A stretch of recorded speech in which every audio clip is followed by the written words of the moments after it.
I am Hanai Kuroki, and the developmental challenge topic I chose to focus on is helping preschool students adjust to going to school. I chose to research the topic of helping preschoolers adjust to going to school and the preschool environment because I want to teach preschool and was curious about how teachers can help their students adjust and succeed in their new environment.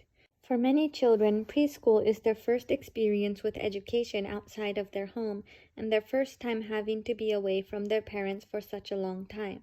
Then the transition from being in parental care to attending preschool can be a hard and stressful time for some preschool-aged children. Since preschool-aged children go through many important developmental milestones during this period, it is important for children to adjust and succeed in their new educational environment. It is important for preschool teachers to help students adjust and adapt to their new environment and succeed in preschool.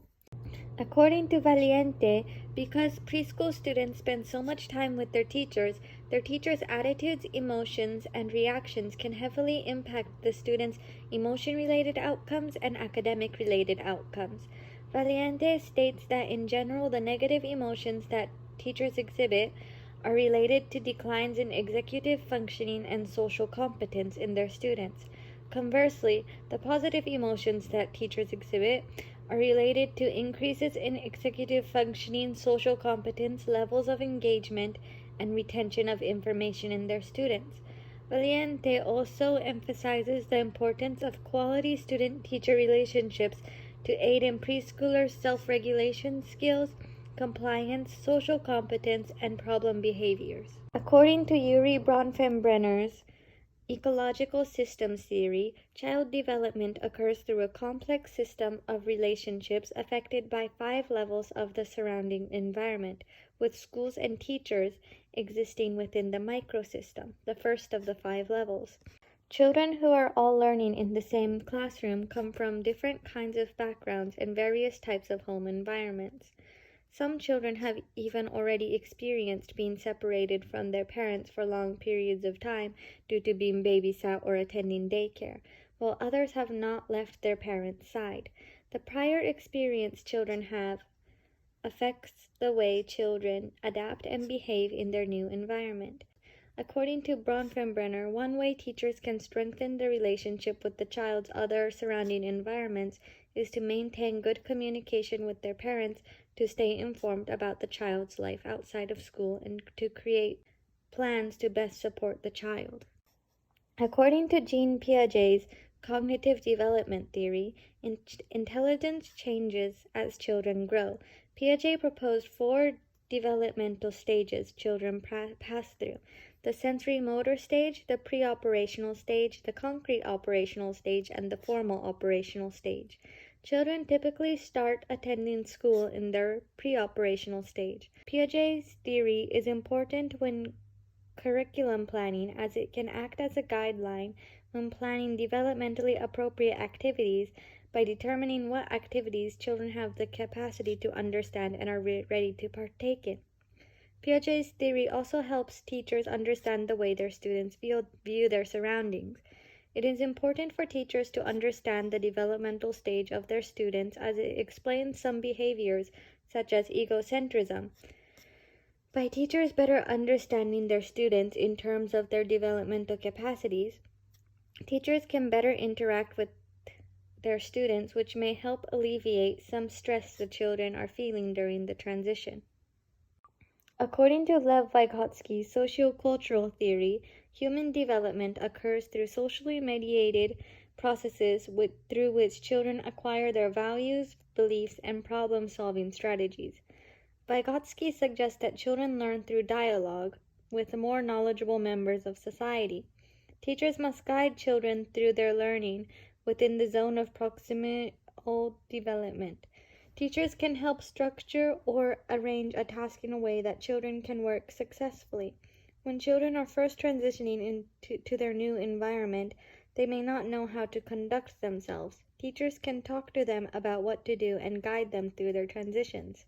The article, Ages and Stages, How Children Adjust to School, goes over developmental stages and struggles children in different age groups may go through and how teachers can help mediate them.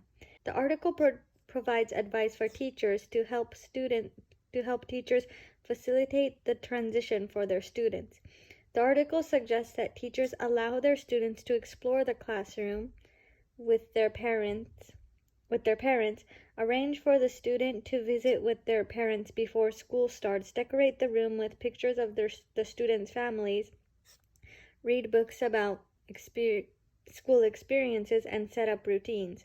According to the article, routines help preschoolers adjust. According to Valiente, because students spend a lot of time in the classroom with their teachers, the classroom environment, the teacher's temperament, and the relationships the students have with their teacher becomes increasingly important. Valiente found that if a teacher's negative emotions prolong, it could impact the student's emotional and academic outcomes. On the other hand, the teacher's positive emotions relate to higher levels of engagement and retention of information. Aside from the teacher's ability to create a positive learning environment, teachers must also foster a positive relationship with their students. According to the article, positive teacher-student relationships are associated with better self-regulation, compliance, higher levels of social competence, and fewer incidents of problem behaviors. Valiente also mentions that how teachers react to a child's emotional expression instruct the way a child acts.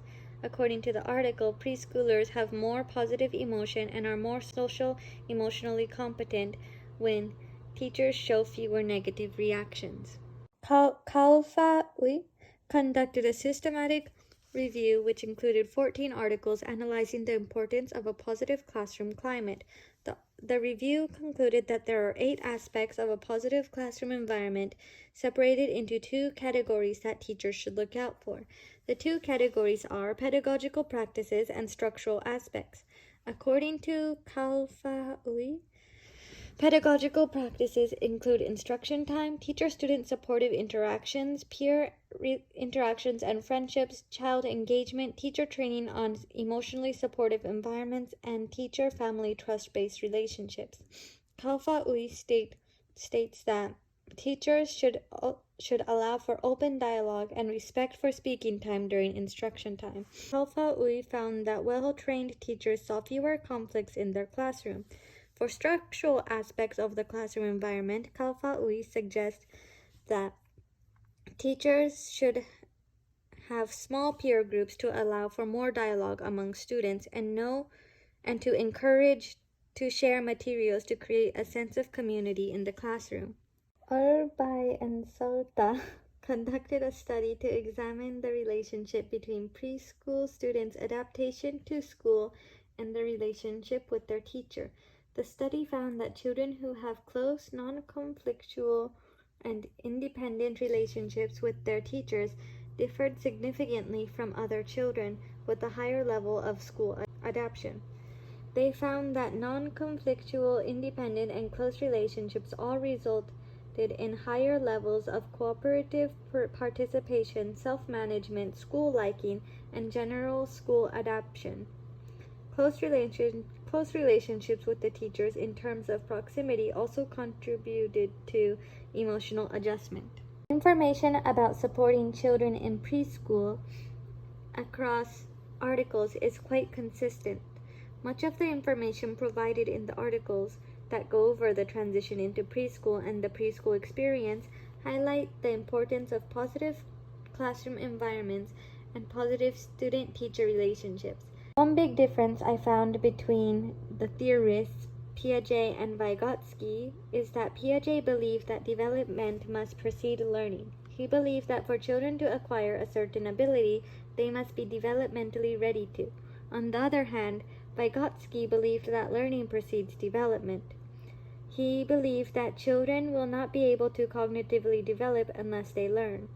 Vygotsky suggested that said learning occurs through social interactions.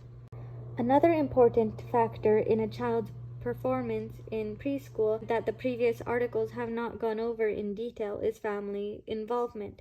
Ma identified 3 types of family involvement: behavioral, personal, and intellectual.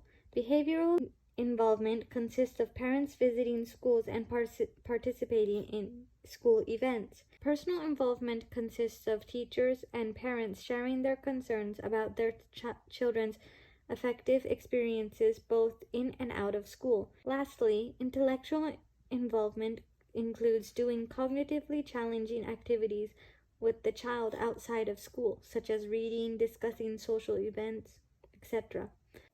Children need a positive classroom environment with quality relationships with their teachers. Research suggests that a positive classroom environment is a place that consists of supportive teacher-student relationships, peer interactions, and friendships, teachers with training on emotionally supportive environments, open dialogue, and respect for speaking time during instruction, a teacher with fewer negative emotions, and a teacher that reacts positively to their students' emotional expressions, where children feel safe and cared for by their teacher.